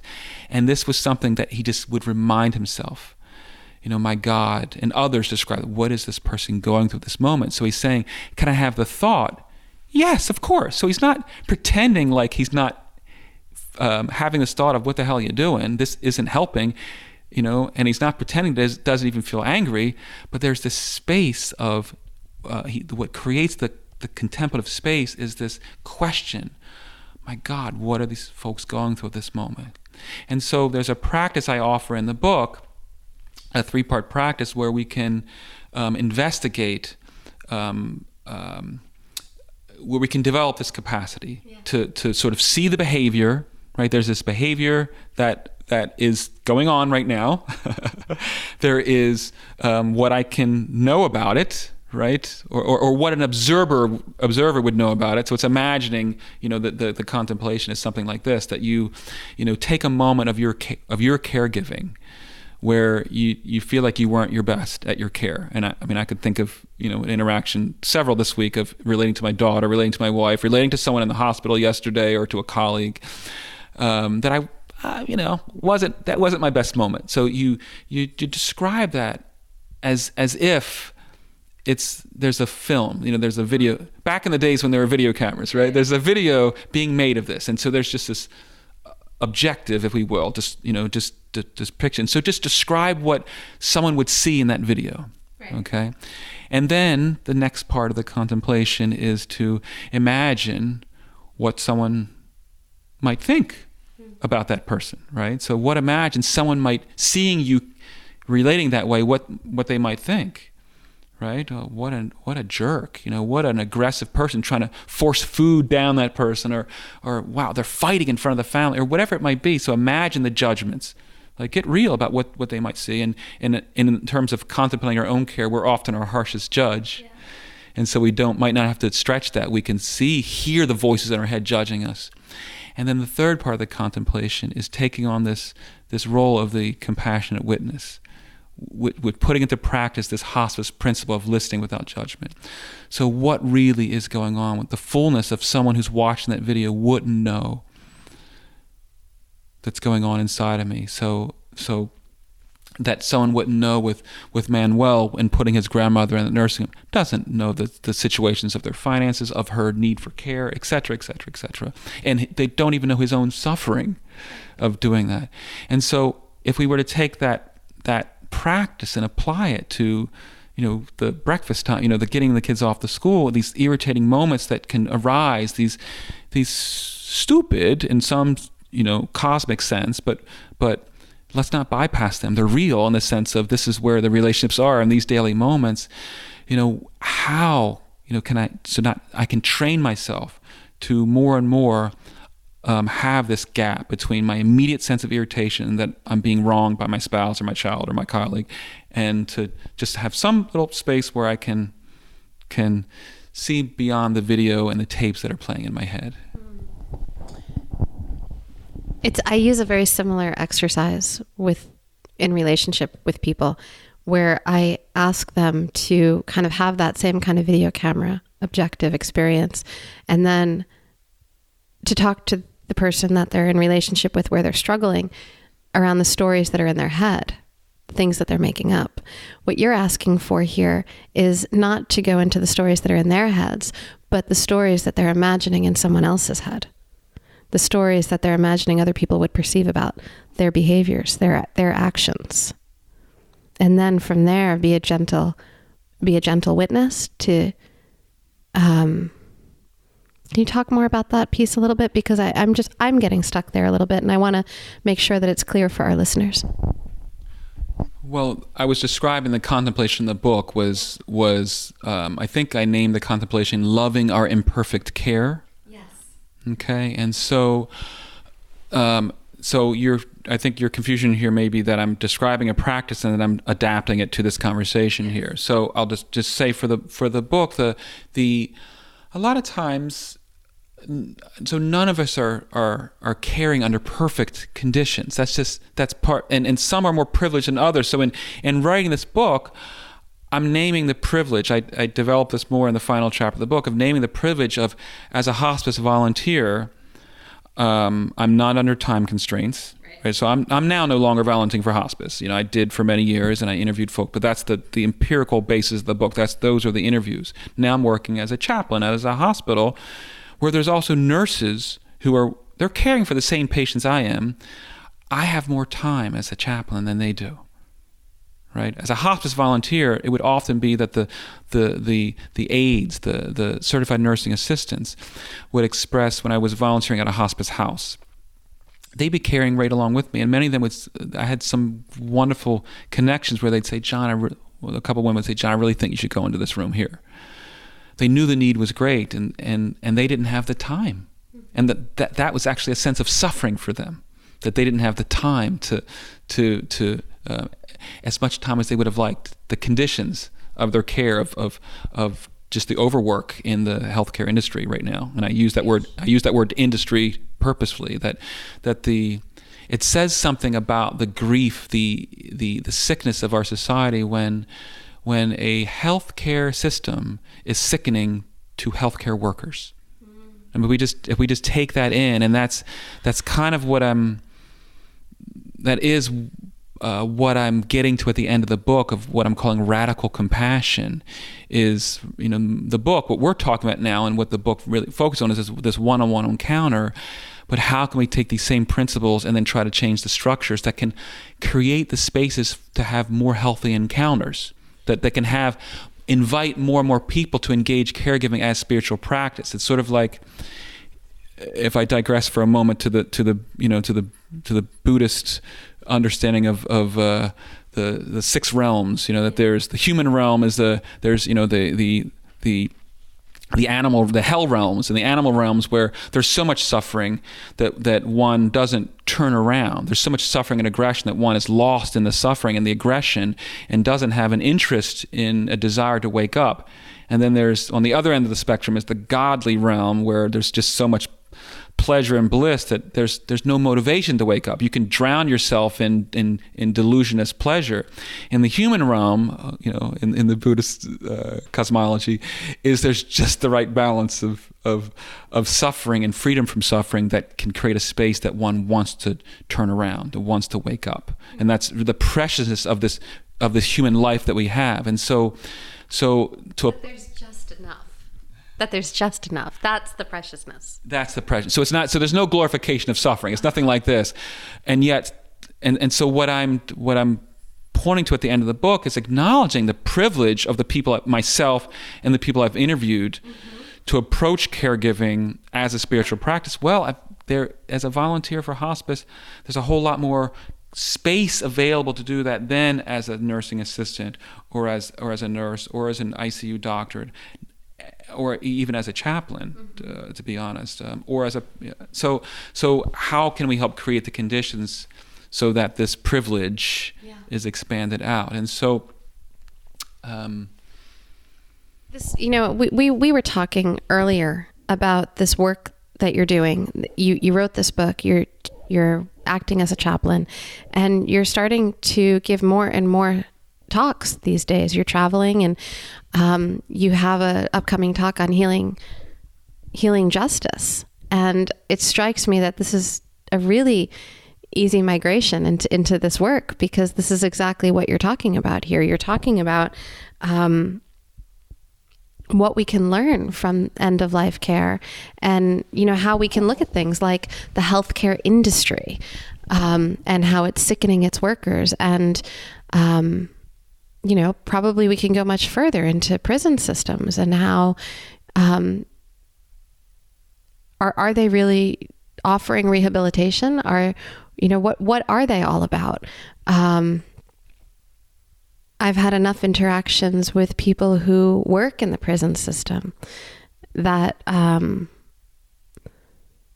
could probably say that a lot of them are hurting just as much as healthcare workers are, right? So I'll point to, appreciate the question, I'll point to dimensions of my work now. So yes, I'm a writer, and I'm working on another book now. But two dimensions of my writing that come out of this work, that this Contemplative Caregiving book that I just published by Symbolic in April, is the groundwork. It presents a framework for these two different strands of work, and I would think it's the same work, it's just on different levels. Yeah.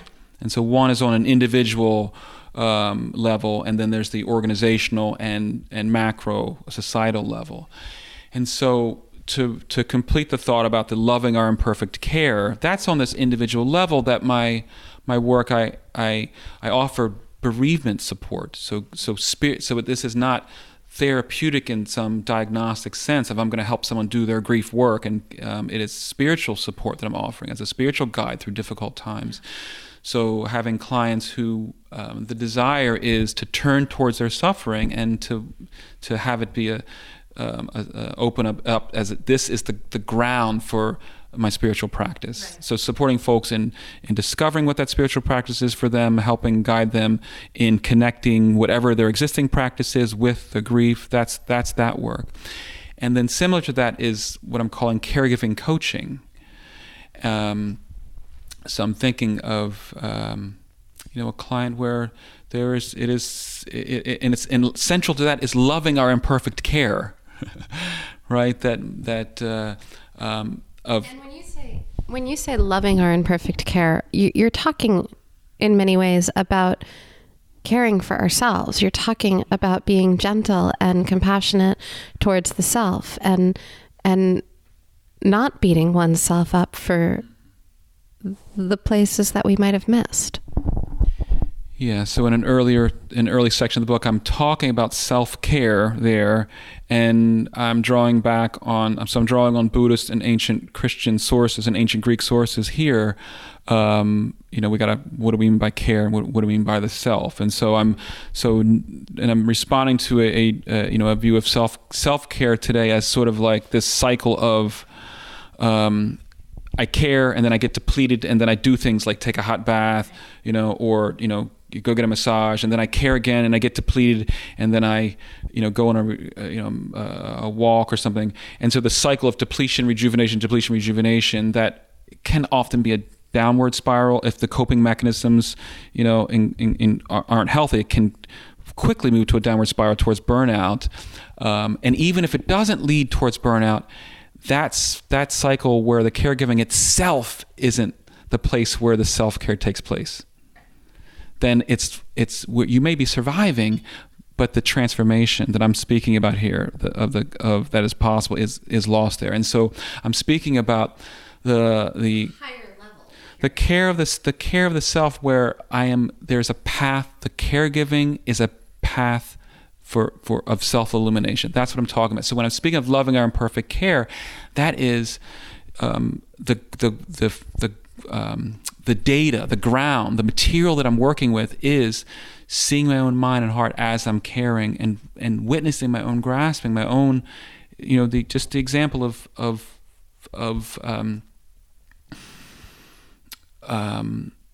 hearing myself say something.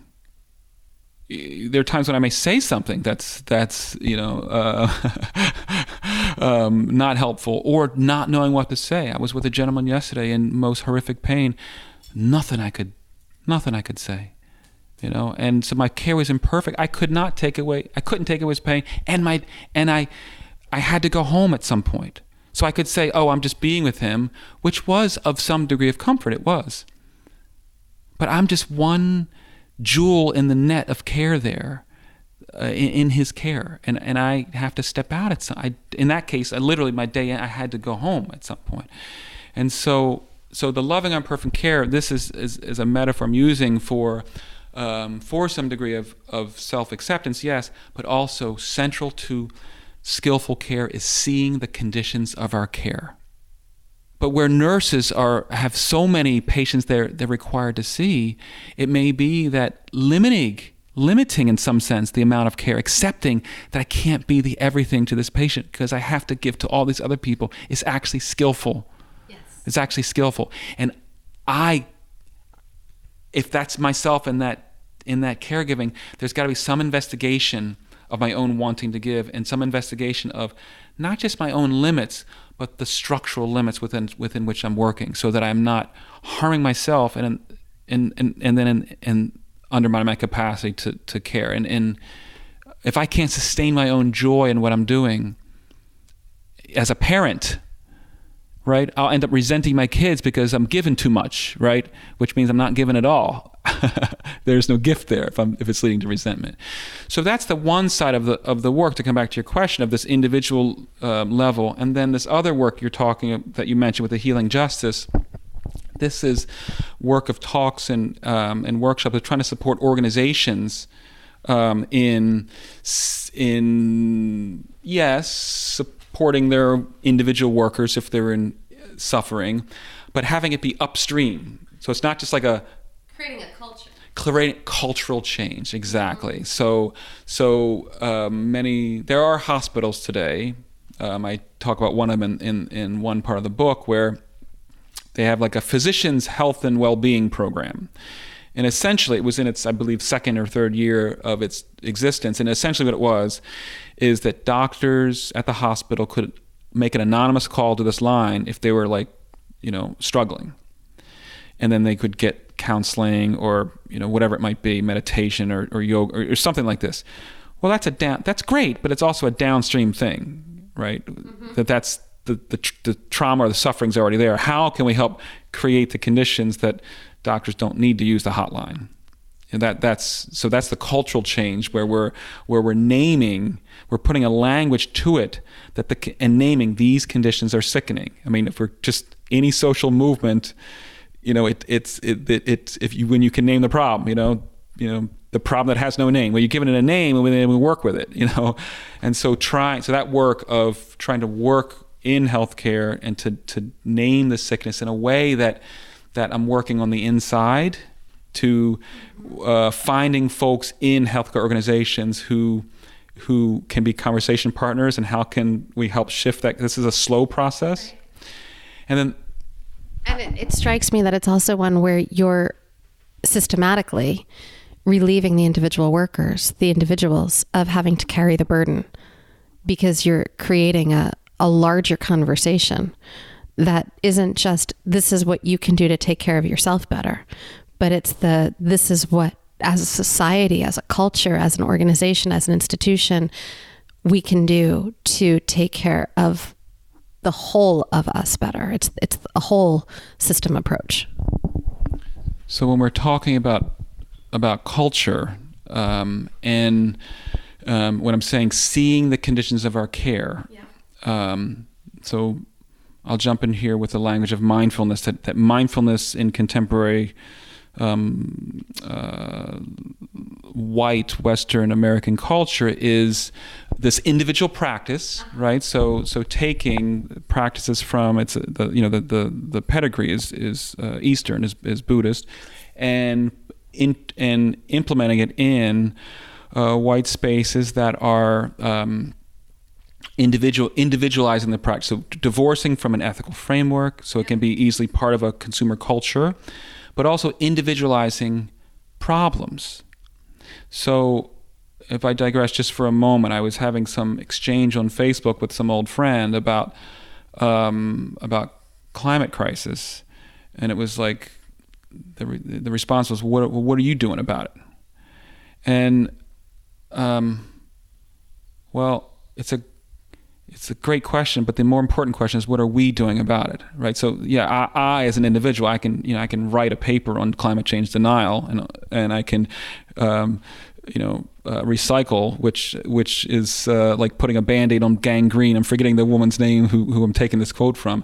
So when we're speaking of mindfulness in terms of cultural practice, right? So I'm gonna move up to structural stuff in a minute here, but mindfulness of cultural practice, this is an awareness where I can see how I am being shaped on a daily basis in these little ways. And the burnout comes when I'm not attuned to how I'm being shaped, and I'm just going along, and the next thing I know, I've become someone I don't want to be. Yes. Right? So can I see the sickening agents? I can see how I'm being shaped, and then find others, find resources within myself. How can I talk back and help reshape, help protect, or help? It might be help introduce, whatever it might be, but at a cultural level, seeing that this is a culture. So it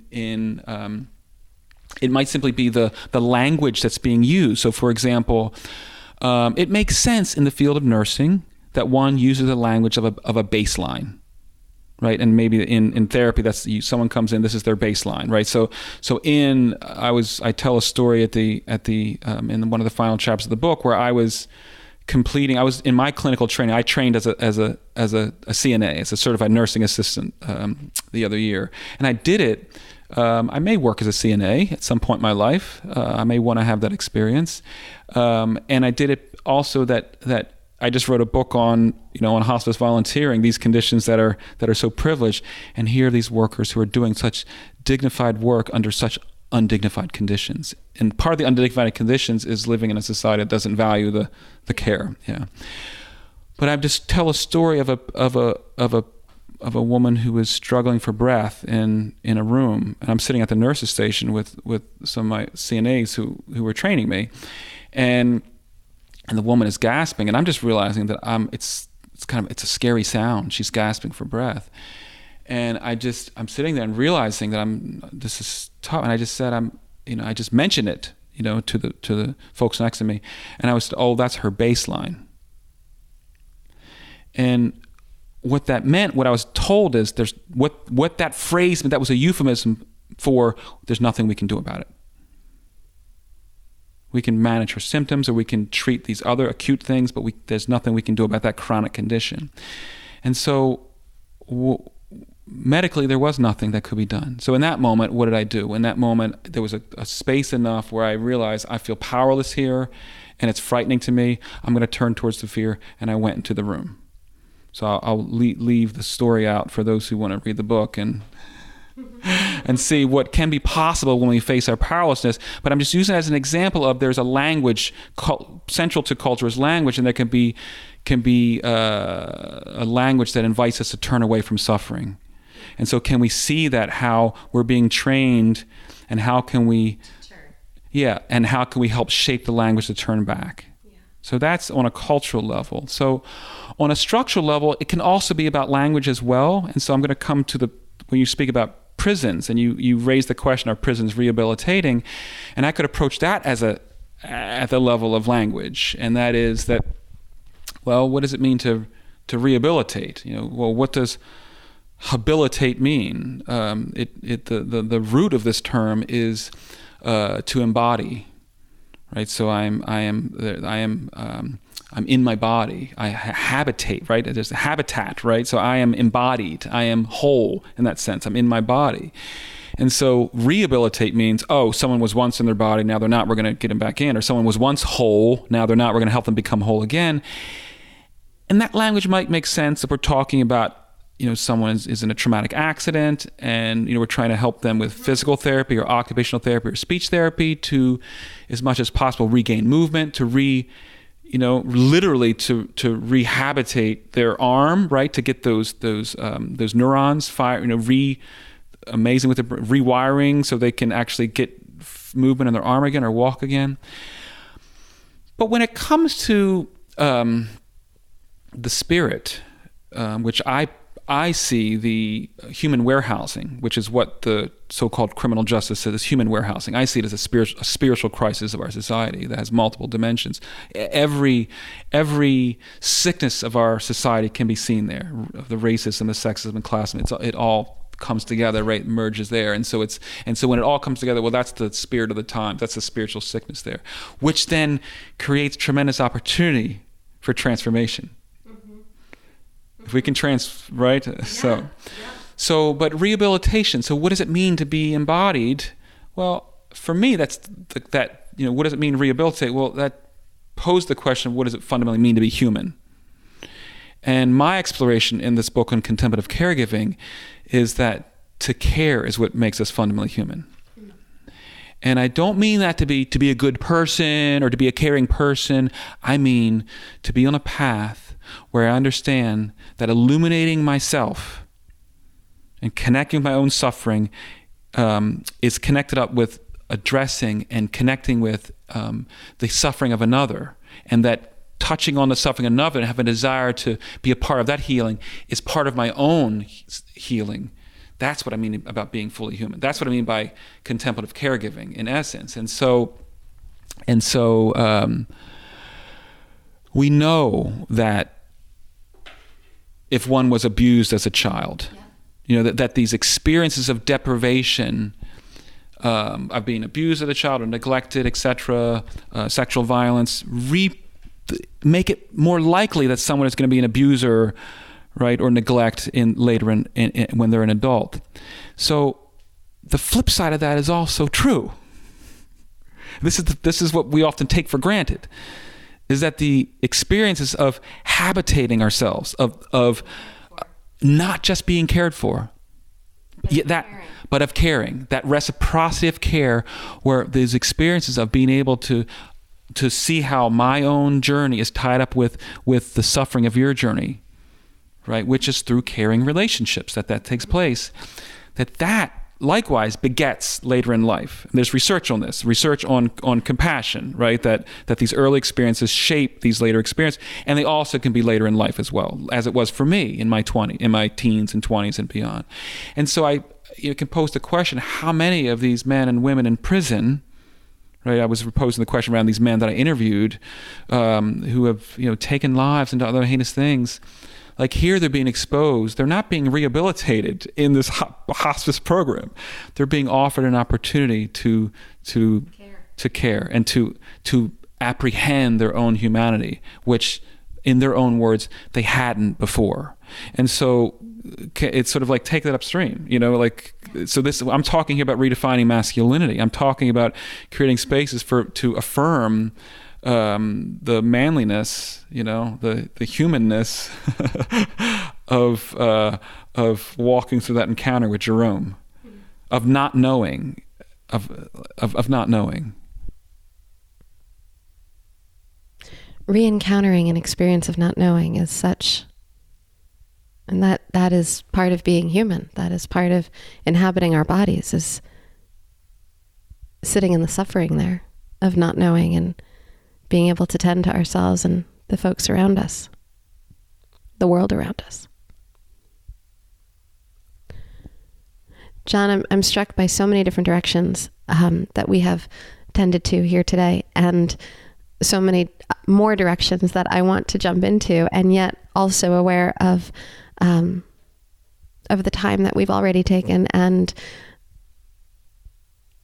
want to give our listeners a chance to absorb all of this. So maybe right now would be a great time for us to let our listeners know where you can be found, where they can find your work and your book, and learn more about you. Great. So thank you, Rebecca, for the talk, for the conversation, and thanks everyone for listening. And so the book we've been talking about is called Contemplative Caregiving: Finding Healing, Compassion, and Spiritual Growth Through End-of-Life Care. So it's published by Symbolic on April 16, 2019. So you can order that directly from Symbolic or other bookstores near you. And you can find out more about my work at www.johnericbaugher.com. So all one word, JOHNERICBAUGHER.com, where I talk about the ethics behind my work, that inspires my work, where I talk about this book and two other books that I've worked on, and then some of my offerings, both the compassion and correction, so prison work, the coaching, bereavement support, workshops, etc. And part of my work in terms of bereavement support is a collaboration with my wife, Andrea Mortello, who is a relational life counselor, couples counselor, and also a somatic experiencing therapist, so a trauma therapist. And through our conversations and through the work that have done and are doing in our relationships, come to understand that so much of the suffering and miscommunication and the possibilities for contempt of destroying relationship and then of not mining that relationship for the fullness it can offer part of what's missing there is seeing, or what can really support the flip side of that, of really mining a relationship for all of its beauty and possibility, is seeing that relationship is fundamentally grief-ridden. Yeah. That this is impermanence is not just, to go back to one of your original questions of applying this to everyday life, that impermanence is not just end of life, but throughout. I think perhaps many people uncouple or divorce because they can't imagine being who they want to be or who they feel themselves becoming in the trap of their relationship. Somehow their relationship, they can't allow their relationship, the space, the grief to be in that relationship. And so this is work that Andrea and I are putting together, a workshop on couples in grief. So we're not just individualizing grief, but seeing how good things, positive things in someone's life, and it could actually be positive for both. A new job, a new whatever it might be, a new baby, whatever, can also bring a quality of grief that often goes unnamed. Yes. And so that's the work that she and I will be doing together and offering to couples, is a grief workshop that can have the therapeutic elements, but it's really for couples who want to spiritually grow and use a language of grief to explore that as a metaphor, as a framework for growing together. Oh, that is just so incredibly beautiful. I'm really excited to talk to both of you and hear more about that. I think that this is one of those spaces where we're so uncomfortable as a culture. We're uncomfortable talking about grief. We're uncomfortable sitting in that stuff. And so when it shows up, and it shows up everywhere and it's pervasive, we want to run away instead of staying present and learning and building resiliency. And, we talk about things like post-traumatic syndrome. We don't talk often enough about post-traumatic growth, that there's that resiliency. There's not just trauma that comes out of grief. There's also growth and spirituality and more discovery. And that, I think, is what your work is so beautifully illustrating. And I am so excited to see how you take this into the relational sphere with your wife, with Andrea. Thank you for doing that work. And I would say one more thing about that oftentimes, to come back to your question about contempt, that what I hear and understand about contempt is that we're taking some behavior and we're really essentializing. This is about the essence of this, what this person is doing here, something like that. And so so there's a fundamentally individualizing and dehumanizing this person that's doing this. And it may be that someone, in fact, is doing something that they need to stop doing, to have for them to be healthy and for the relation to be healthy. That may be true. But there's this individualizing the behavior.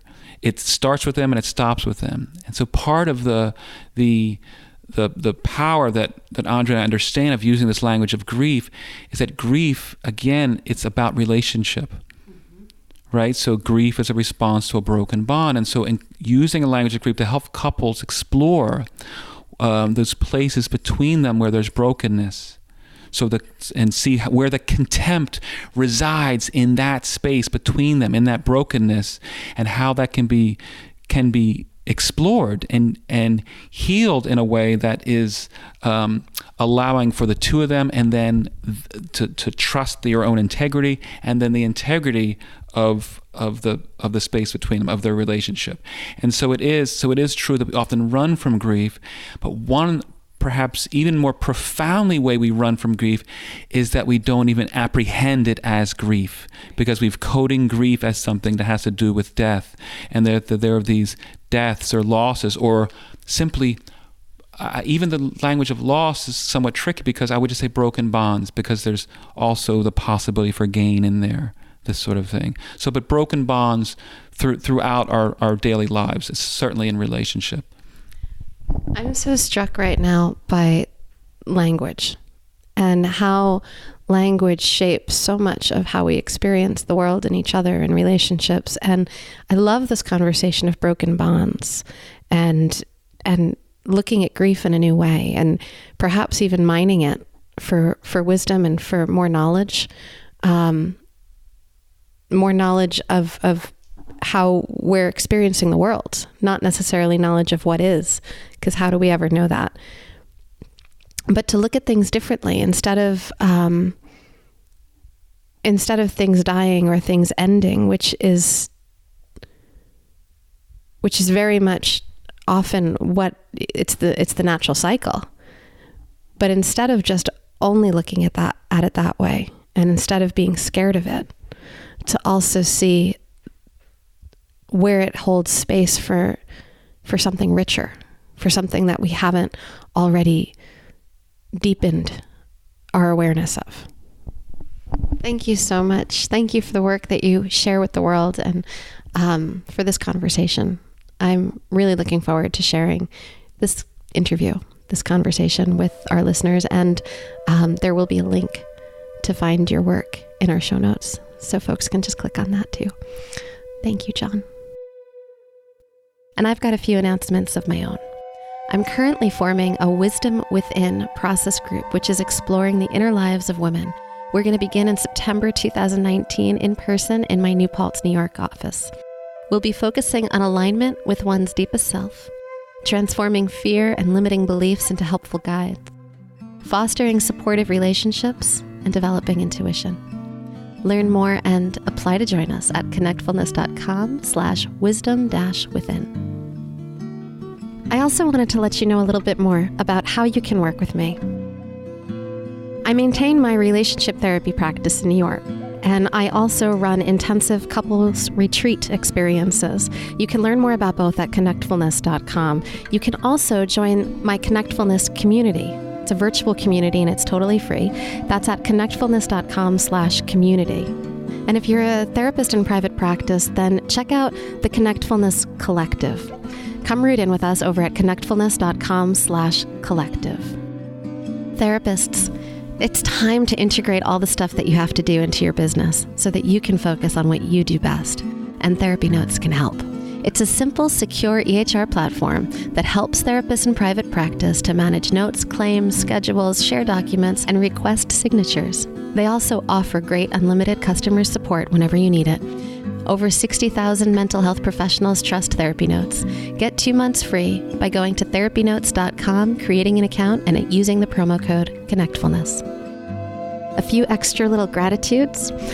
I'd like to thank Christy Hausler, my behind-the-scenes amazing podcasting team, Sarah and Chris Farris at Kidney Stone Studio for the delicious soundtrack music, Blue Rabbit Studios for the cover art, and please don't forget to subscribe, rate, and review the show on your favorite podcasting platform.